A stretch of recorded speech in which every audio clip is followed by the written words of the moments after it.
Aaron Negler here with Cheesehead TV. Come to you live on Tuesday afternoon. Feels much later in the week than that, but that's where we are. Tuesday afternoon, the Packers reportedly, via Tom Silverstein at the Milwaukee Journal-Sentinel, are hiring Jerry Gray, the former Minnesota Viking defensive backs coach, to fill their vacant secondary coach position. Um, and look, the guy brings a ton of experience.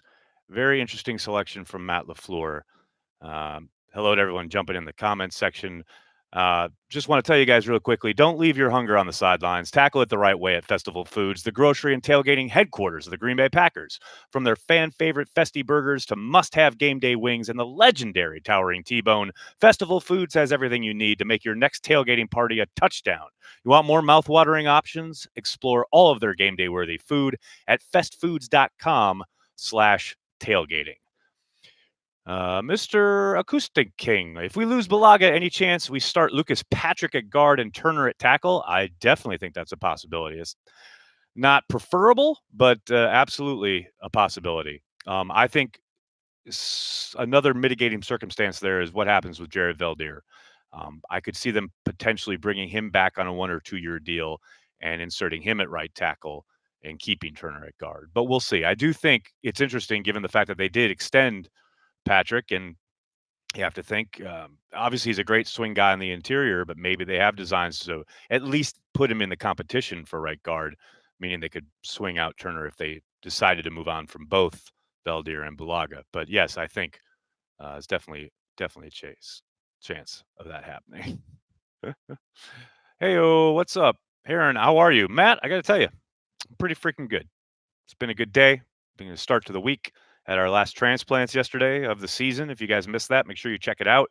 Wrapped up the 2019 campaign from Matt LaFleur's inaugural year as head coach of the Green Bay Packers. And yeah, things are good. We had a nice couple of meetings about strategy for Cheesehead TV going forward this year. Very excited to share with you guys as the offseason goes along. Something I shared at the end of transplants last night that some of you may have missed or haven't got a chance to check it out yet. If you join Cheesehead TV's Patreon this offseason, patreon.com/Cheesehead TV, all we ask is $5 a month to support everything we do. I will be playing one person from our Patreon page every week during the offseason online in Madden. You got to be on Xbox, unfortunately. I know UPS lovers will be disappointed to hear that, but I get lots and lots and lots and lots and lots of requests to play Madden online. So I figured I might as well tie it into Cheesehead TV and throw down with anybody who supports the website. Happy to do so once a week during the off season. Bring it, folks. Can you tell us where they find guys like Peter Schrager, Andrew Siciliano, Kay Adams, the guy with Prime Time? Were they news careers or where did they find them? Matt, that's a really interesting question. Well, Schrager did come up through the news and or reporting. Kay was a fantasy football analyst. I was on her podcast actually back in the day. Um, Andrew, as another guy who read, was a communications guy, broadcaster, etc. There's no set path, but I think a lot of those people come from an on-camera background where they're either covering sports, covering football, and they kind of, they have agents and they go out for auditions and they get jobs like those on the NFL Network. Robin, you'd kick my ass on Madden. I don't know. I'm okay. I can hold my own. Next, I was curious what methods you use to view all the games. Oh, sorry. All the games from the season. Any means the general public? Yeah, David, absolutely. NFL Game Pass. The NFL digital team does a great job with it. It used to be so much better when it was Game Rewind because you could actually download the games, but you have to just, if you can stream, you can watch anything you want. And I think, I'm not sure during the off season what the deal is, but I know during season, the full season package, the year round package is $99.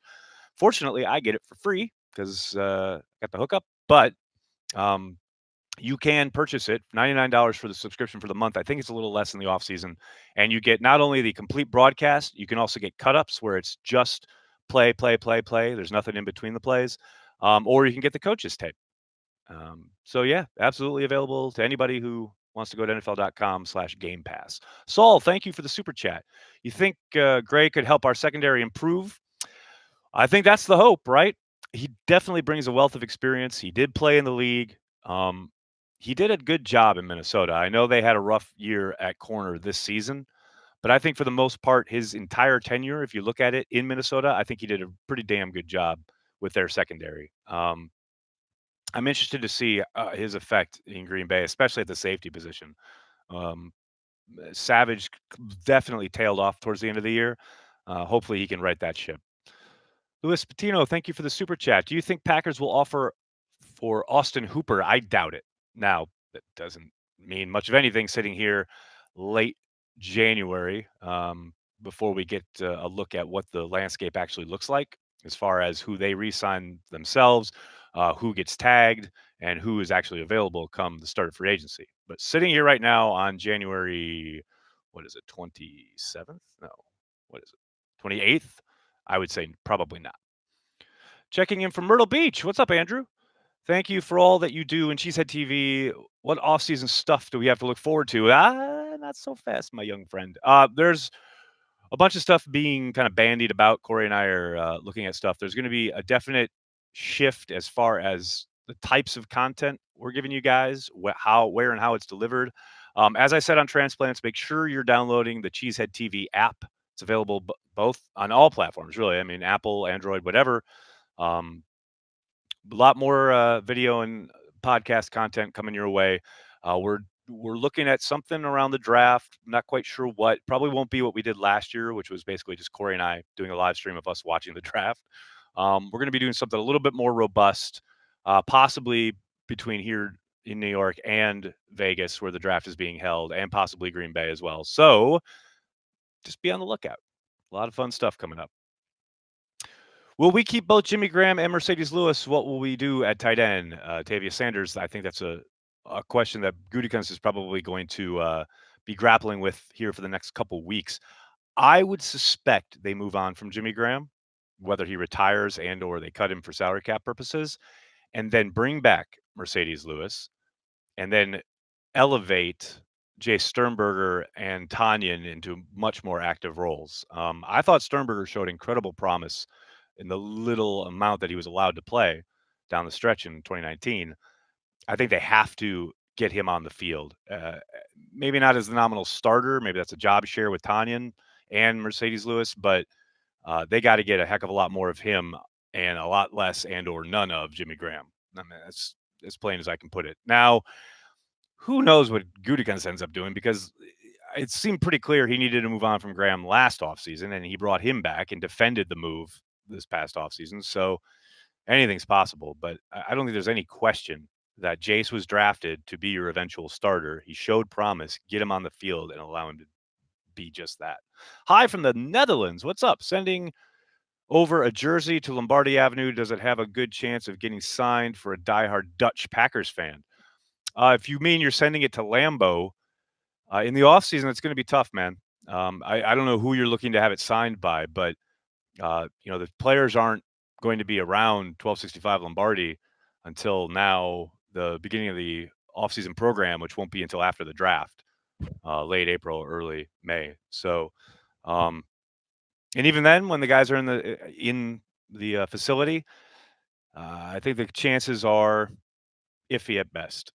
Your best bet is to come over for training camp and try and get in line during the morning training camp practices. But even then, the big star guys are very rarely available for autographs. What else do we got? Can you list 3 improvements that Matt LaFleur made in Green Bay this past season and 3 that he needs to make next season? Ooh, that's an interesting question, Dan. I think number 1, clearly his scheduling, i.e., a look at and being prone and really erring on the side of rest and recovery, did wonders for their health. More guys available this year than I could ever remember, especially late in the year. I think he did an excellent job of incorporating things that he brought from his past and allowing Aaron Rodgers and the offense to evolve in a way that wasn't ham-handed, wasn't my way or the highway. Obviously, he's a young coach, so you would hope that would be the way he went. But I thought that could have gone either way, and I thought he did a really good job. And speaking of which, that was the other thing I thought he did really well is he seemed to have. Now, this is very anecdotal because we're sitting on the outside. We're not inside those meeting rooms practice sessions, etc. But he seemed to have a really good grasp on which buttons to press and who needed what and how to handle guys and what roles they should have.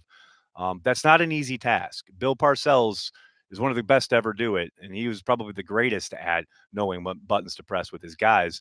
And it really seemed that LaFleur did a great job of getting buy-in across the 53-man roster. Again, that's pretty hard to do coming in, a really young guy, not much older than some of his players. Um, it's a big task becoming, for a guy who hasn't been coaching that long and is called you plays for 1 year and really hasn't been in one place for any length of time. To get that amount of buy-in as a rookie head coach with not a ton of experience, I thought was really damn impressive. Now, as far as three things he needs to improve on, I don't think anybody, watching the team this year wouldn't say that they have to get more consistency on offense, more efficiency, whether that's leaning one way or the other with the playbook, whether that's getting Aaron Rodgers to change some things. Maybe that means more up-tempo stuff, what have you. I think that's number one. I don't think there's any question about it, especially for a guy who comes from the offensive side of the football. You got to get more efficient and or more consistent on offense. Um, Two other things. Uh, I think it's interesting to hear, after the NFL Films clip came out, the all gas, no fucking break, and we all rallied behind it as fans. But then to see him kind of betray himself when it comes to that kind of mentality from time to time, I think he needs to really kind of embrace that because I thought when they were aggressive, whether it worked or not, I thought it sent a really good message to the team. I thought the team really embraced it. And I don't think it failed him any bigger on any bigger moment than deciding to punt on that first fourth down in the NFC Championship game. Not to say that the game would have turned out any differently, but it certainly set the tone, and I think that was a big misstep. And then finally, he needs to talk to Cheesehead TV more. He should probably do a weekly segment. Other than that, his media game plan was just fine.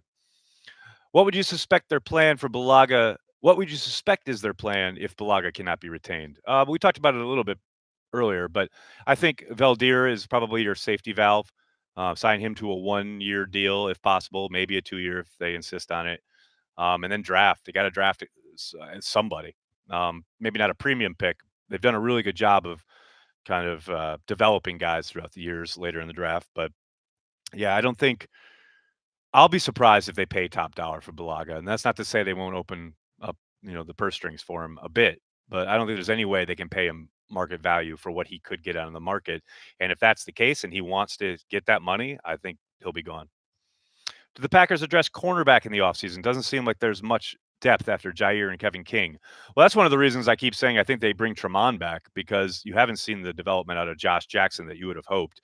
Guy could barely get on the field and wasn't even dressed, was a healthy scratch at times this year. So, yeah, I think corner is definitely a possibility either in free agency or the draft, most likely the draft. But I'd be surprised if it was an early selection. But you never know. Lance the Pants, great name, and thank you for the super chat. Thank you, everyone at Cheesehead TV, for all the content you provide on my drives back and forth to work every day. I never catch one live, so thank you. Hey, well, welcome live, Lance the Pants. Can't thank you enough for the super chat. That really means a lot. Anytime you guys support Cheesehead TV in any way, even from super chats to Patreon members to just watching the streams, downloading the podcasts, reading stuff on the website, it all means a lot.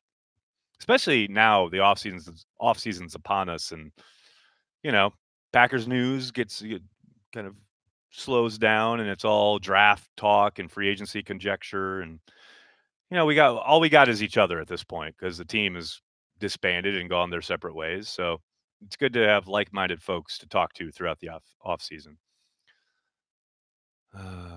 Would you draft 2 inside linebackers or draft 1 and get a big free agent? Kevin, I'd be very surprised, and anybody who's watched this chat throughout the season knows what I'm about to say. I'll be very surprised if they spend big money in free agency at inside linebacker. I think they'll go the draft route, and that's not to say that they'll draft 1, 2. But I do think they're going to have to use a premium pick on an inside backer, if not trade up for one. And as far as would I go, draft 2 or spend big money for one and draft another one? Like, depend. How much is Pettin going to play them? because I can't imagine spending big money or using premium draft picks on two inside linebackers if only one of them is going to be on the field. And I understand that maybe some of that is uh, that tendency has been due to the fact that they haven't had a lot of talent. And if he had more premium players, he'd put them out there. But that's a conversation that Mike Pettin and Matt LaFleur and Brian Gutekunst have to have. And without being privy to it, it's hard to say with any kind of definitivity. Uh, Sorry, guys. Uh, Graham and Blake are gone. I would think so. Yeah. Has Rodgers ever had a Hall of Fame receiver? Crazy to see how good he is without that elite talent. Oh well, I don't think he's ever had a Hall of Fame receiver. I think he's had a hell of a lot more to work with than Brett Favre ever did, other than Sterling Sharp in his early part of his career. But you look at that Sports Illustrated cover. Favre had never had anything like that. Just saying.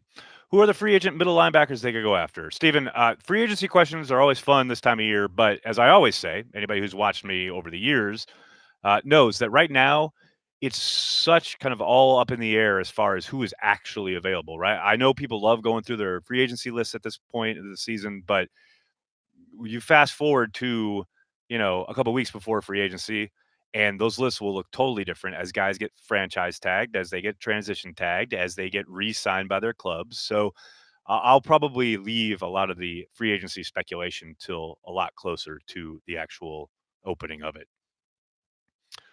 Sneakily, kicker is going to be a need soon. Crosby's been incredible for Green Bay, especially considering kicking at Lambeau, but he is getting up there in age. Sean, I found Gutekunst mention of kickers in playing and kicking into their 40s certainly maybe not eye-opening, but telling. I think they'll absolutely re-sign him, and they're going to let him kick until his leg falls off, basically. But I agree with you. You always have to be looking forward. You always got to have your eye on it, and the wheels could fall off, so to speak, at any time. So, with cautious optimism, I'd say they're probably going to keep Crosby for another couple years, but we'll see how the offseason plays out. I think a lot of that will depend on the numbers. What would a Kenny extension look like price wise? Big and huge and monstrous. And I love the fact that as soon as the news drops, everyone's going to say, "Oh my gosh, they overpaid," and then in 2 years, it's going to look like a bargain. Mark that zero. What's your opinion of the Matt LaFleur offense now that we've had a whole season to see what its hallmarks are? Well, Garrett, that's interesting because it's hard to say it's really the Matt LaFleur offense when a lot of it was predicated on what Aaron Rodgers liked to do and was comfortable with from his time with Mike McCarthy. I think there were times when you could draw a definitive line between the stuff LaFleur had brought with him and the stuff that they were running from Rodgers' time with McCarthy. I don't think there's any more crystallized version of it than the playoff game against the Seahawks.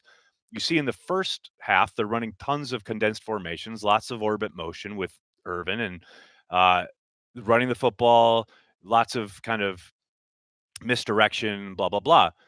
And it was pretty effective.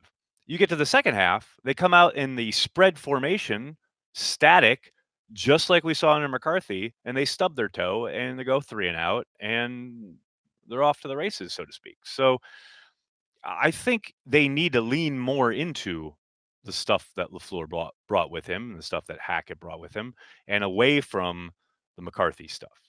That's just my layman's opinion.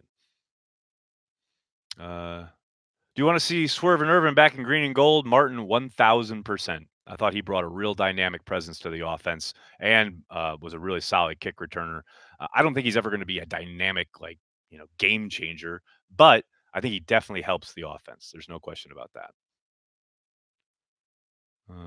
Murphy didn't want dead money from breaking Pettin's contract. I 1,000,000,000% don't think that played anything into the thinking of retaining Pettin whatsoever. Matt LaFleur harps on giving the quarterback what a quarterback likes and is comfortable with. Yeah, no doubt. Most good offensive coaches do. But when it's ineffective over and over and over again, it's time to adjust. How do the Packers get two more studs next to Clark and have Lancaster, if signed, and Lowry backing up at the rotation? Well, Nick, I hate to break it to you, but Lowry's extension probably means that he won't be backing up anybody, at least not next year, I don't think. Um, if Jimmy Graham taught us anything, it's that if you have a significant cap charge, you're going to get on the field. It's unfortunate that that's the case, but I can only go by what I see. And while Graham's usage and or playing time did decrease in the second half of the season, uh, it's not like he wasn't utilized a lot, mostly by the quarterback. But I tend to think, Lowry got paid, he's going to play. But they do need to continue to draft along the defensive line. I think Kingsley Keke um, could potentially, I'm not saying this is going to happen, but could potentially be a pretty strong component there. He just needs to get on the field more and develop. What position do you see the Packers addressing via free agency versus the draft? Good question, Eric. I don't think they're going to be incredibly active in free agency. I do see them going after inside linebacker later, probably after all the silly money is spent in the early waves of free agency. I don't expect them to be big players on the first kind of 2 or 3 days like they were last year. But I do think inside backer is something they'll look for to add a depth guy, maybe a role player. I think corner, we talked about it before. Corner could be a target. Now, I don't think any of these positions would be big money guys. I don't think they're going to do that. At draft, I think they're definitely going to look inside linebacker in the draft, and wide receiver. Those are the two I think they'll go the draft and develop route. We should have kept Cook. Agree? Yeah, of course, 1,000,000,000%. But they tried to nickel and dime him. His agent said, "See ya," and I thought she made the right play. Who you got in the Super Bowl? Woo, good question. I'll be cheering for the Chiefs. As far as who I think will win it, I think both teams are really good. I really want Andy Reid to get a ring, though. I think he's one of the best coaches working and best coaches we've seen in the modern era, and I really want him to get a championship. Kyle's going to have plenty of opportunities. Plus, the 49ers beat us, so screw them. Green Bay should have drafted Zion last year. Yeah, well, woulda, shoulda, coulda. I liked their draft last year for the most part. Thought they did a pretty damn good job. How much gas do you think Tremont has left in the tank? I think he's got enough for one more year. He's a great off the bench role player, good presence in the locker room. Maybe you transition him into a coaching position, as Banky recommended yesterday in transplants. But yeah, I think he's got one more year. Do we hear anything about our former, I believe, second-round pick, Josh Jones? Sandro, last time I heard, he was on the Cowboys practice squad still, so that means a reunion with Mike McCarthy. How funny is that? The LaFleur postseason convo sounded like Jake will get pushed to be number one tight end. Is that a stretch considering the receptions were low? No, Nick, the receptions were low because, there was no comfort level with the quarterback, and he was never number one in the progression. That was always Jimmy Graham. That's why you got to move on from Jimmy Graham. No, he's got all the talent in the world. And I think the potential is there for him to take a monster jump from year one to year two. No, I wouldn't look at reception totals whatsoever. The tape is really good, and he was the early returns were really promising prior to his getting injured in camp and then in season. I'm really excited about his potential in this offense with Rodgers. I think he could be pretty damn dynamic. All right, everybody, I'm going to have to jump. Thank you so much for all the questions. I'm sorry if I couldn't get to yours. They come by fast and furious. 300 people here on a Tuesday afternoon. Can't thank you guys enough for supporting what we do at Cheesehead TV. And hey, don't leave your hunger on the sidelines. Tackle it the right way at Festival Foods, the grocery and tailgating headquarters of the Green Bay Packers. From their fan favorite Festy burgers to must-have game day wings and the legendary towering T-bone, Festival Foods has everything you need to make your next tailgating party a touchdown. Want more mouth-watering options? Explore all of their game day worthy food at festfoods.com/tailgating. And as I said at the start of the stream, make sure you join up at the Cheesehead TV Patreon. That's patreon.com/Cheesehead TV if you'd like to challenge me in Madden this offseason. That's right. I'll be playing one Patreon member every week during the offseason. I get requests all the time. Tons of people talking about how they're going to kick my ass in Madden. Well, here you go. You can help support Cheesehead TV and then come kick my ass. Thanks a lot, everybody. Can't thank you enough for the support. I'll talk to you guys tomorrow. Go Pack Go.